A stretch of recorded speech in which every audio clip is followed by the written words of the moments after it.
Bienvenue à tous pour cette nouvelle émission Quoi faire au potager. C'est la dernière de l'année 2024, nous sommes mi-décembre et dans le potager c'est vrai qu'il fait froid ici dans les Vosges, on est à peine à 2 degrés et il y a encore du nettoyage à faire, mais on va voir ça ensemble. Froid et neige en décembre, du blé à revendre. Oh quel joli dicton, donc on a déjà eu la neige. On a le froid, ça sous-entend que l'an prochain, en 2025, il devrait y avoir du blé plein les greniers, on verra ça. Au sommaire de cette émission, on va installer les jacinthes qui sont des fleurs comestibles. On va prendre soin des agrumes, semer des fèves dans la serre, récolter le céleri, nettoyer les carrés potagers, tailler les mûriers ronces et on fera une recette de potiron au beurre de sauge. Les jacinthes sont des plantes à bulbes et on les adore parce qu'elles ont des couleurs franchement punchy et puis elles sont comestibles. À l'origine, vous connaissez les jacinthes, ce sont des bulbes à floraison printanière comme les tulipes, les crocus et les narcisses. Il faut les installer à l'automne et elles fleurissent au printemps. La jacinthe se cultive aussi bien en intérieur qu'en extérieur. En ce moment, on trouve des plants forcés pour profiter de leur floraison pendant les fêtes de fin d'année. Ah, c'est vrai que leur parfum est intense et agréable, il embaume une pièce entière pendant au moins 2 à 3 semaines. Pour les rempoter, c'est très simple, mais préférez un pot percé dans le fond et plus haut que large. Versez des billes d'argile sur 1 cm au moins. Un terreau plante fleurie, ça sera parfait. Remplissez le pot aux 3/4. Retirez le pot de culture, grattez les racines et posez la jacinthe au centre du pot. Vous remplissez ensuite les espaces vides avec le substrat, vous tassez, vous arrosez. Pour un effet très déco, on peut poser le bulbe au ras de l'eau dans un verre transparent. Et saviez-vous que les petites clochettes de la jacinthe sont comestibles ? Autrefois, on les cristallisait dans du sucre pour obtenir une confiserie très appréciée appelée le confit de jacinthe de Constantinople. On peut les consommer crus ou cuites. Un repas à la fleur de jacinthe, ça vous tente? Bon, c'est sûr, c'est quand même moins nourrissant que les pommes de terre, là au moins ça gave, mais bon, ça change, c'est original.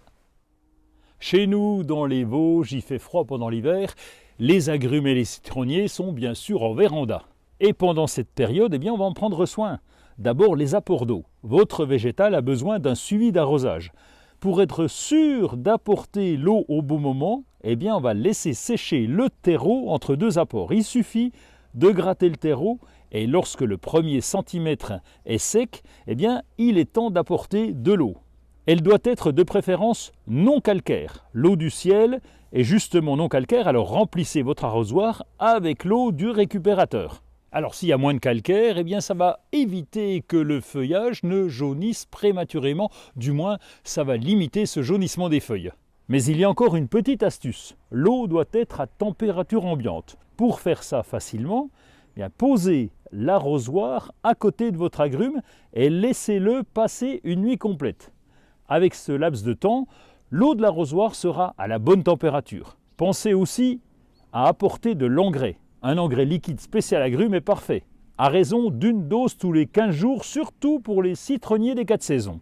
À travers la vitre, vous voyez des citrons de ma production. Alors j'ouvre pas la fenêtre, faut pas qu'ils aient froid. Les fèves se sèment en automne dans les régions au climat doux. Et nous, dans les Vosges, eh bien, on va utiliser la serre.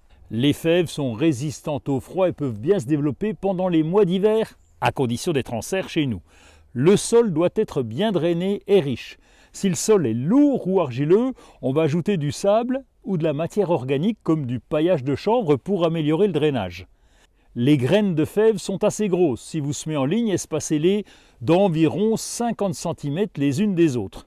Et oui, leur taille adulte, c'est quand même 60 à 80 cm de haut, donc il faut de l'espace. Creusez des petits sillons et placez les graines dans ces sillons une à une en les espaçant les unes des autres de 30 cm au minimum. Recouvrez ensuite les fèves et tassez légèrement. Arrosez après le semis pour maintenir le sol humide. Si les températures de nuit sont négatives, eh bien on va protéger les jeunes plants en utilisant un paillage ou alors un voile d'hivernage. Les fèves sont généralement prêtes à être récoltées environ 4 à 5 mois après le semis, selon la variété et évidemment les conditions de croissance. Et comme vous l'avez compris, on a encore 4-5 mois d'attente. C'est long, mais après, c'est bon. En fonction de la saison, on peut encore récolter du céleri branche, tant mieux parce que c'est un légume délicieux. Les tiges de céleri branche sont longues, creuses et fibreuses avec des nervures prononcées. Elles sont vertes, mais certaines variétés peuvent avoir des tiges plus claires. Elles atteignent souvent une hauteur d'environ 30 à 40 cm.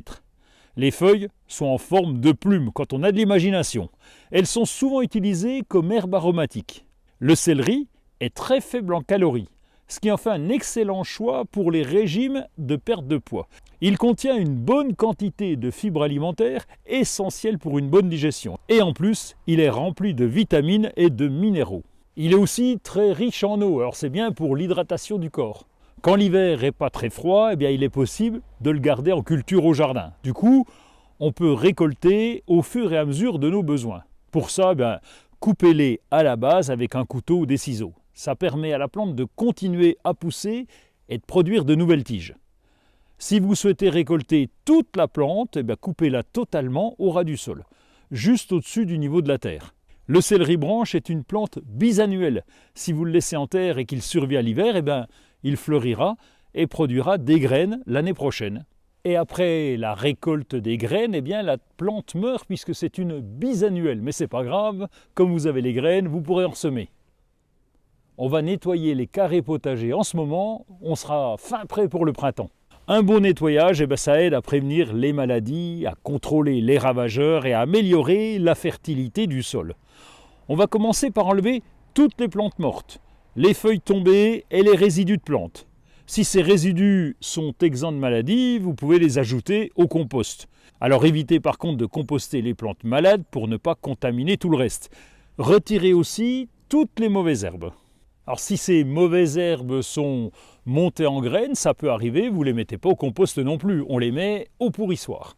Ensuite on aère le sol en passant la rotogriffe. Ça permet d'améliorer sa structure et de favoriser la pénétration de l'eau et des nutriments.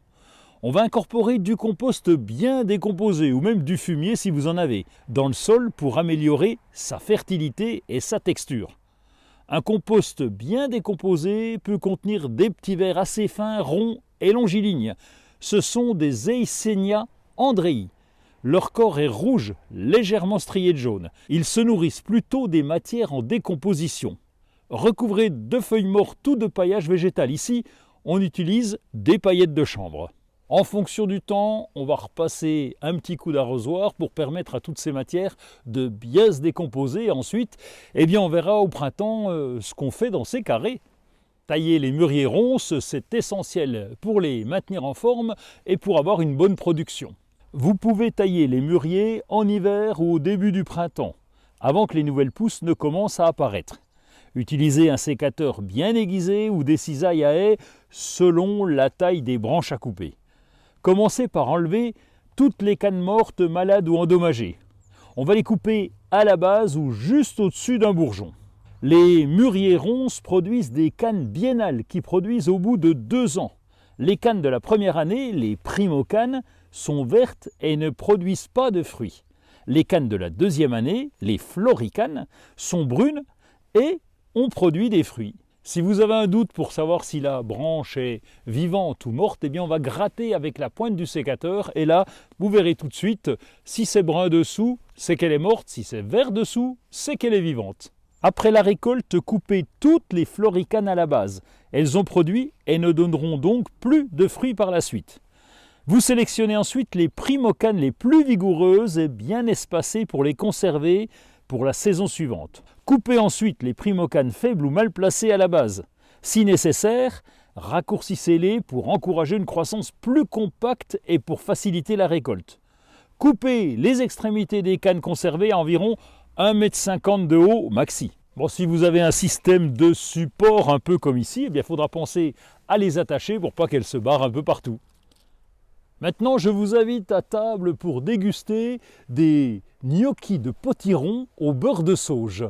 Il va nous falloir un potiron, 150 g de farine, un œuf, 2 cuillères à soupe d'huile d'olive, du sel, du poivre, 40 g de beurre, 20 g de petites feuilles de sauge fraîche. On va peler et couper la chair du potiron en dés. Ensuite, il faudra la cuire pendant 30 minutes dans un grand volume d'eau bouillante. Vous égouttez, vous essorez, vous incorporez l'œuf et vous mélangez. On va verser progressivement la farine et pétrir jusqu'à obtenir une pâte épaisse. Ensuite, vous formez des rouleaux de pâte sur le plan de travail fariné. Découpez en tronçons de 2 cm de long et laissez reposer les gnocchis 15 minutes. Vous portez à ébullition un grand volume d'eau et vous plongez les gnocchis. Quand ils remontent à la surface, ça veut dire qu'ils sont cuits. On fait fondre le beurre avec la sauge, on va arroser les gnocchis de beurre de sauge et on va saler et poivrer. Vous verrez, c'est très bon, vous pouvez même les manger à la place des marrons avec la dinde pour Noël. Voilà, c'est fini pour cette émission Quoi faire au potager et c'est fini d'ailleurs pour toutes ces émissions de 2024. On va se retrouver en 2025, le 15 janvier, ça sera bien, autour du 15 janvier, avant c'est pas la peine, on a autre chose à faire avec les fêtes de fin d'année. Alors je vous souhaite à tous de très bonnes fêtes de fin d'année, une bonne année et on se retrouve l'année prochaine.